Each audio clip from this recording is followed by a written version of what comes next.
Aquí estic. Un dia més. Ha sortit el sol i jo estic aquí, sol. L'amor. Sempre l'amor. No hi ha res més en aquesta vida que l'amor. Així parlava mon pare, poc abans de convertir-se en llonganisses. La vida d'un porc només té una direcció. Fixa i obligatòria. Camp, porquera i escorxador. I la meva llibertat de pensament? Quedaria igual que la meva llibertat d'acció? Quedaria igual o lleugerament superior fins i tot. Quina època aquella! Era tan feliç.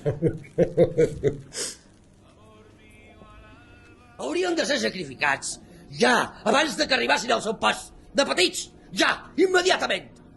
Tot era qüestió del destí. A tu te va tocar ser porquer i a jo... Només hi havia un so estrany que m'inquietava i que venia de l'escorxador. Se tractava d'altres porcs que no estaven convenientment preparats per al moment final. Ingenus. Durant quantes nits haurà plorat el meu catre? Plorant per la teva sort, compadint-me de la teva mísera moral. Drets? Drets? De quin drets parlava, imbècils? Si l'únic dret que tenim és el de morir.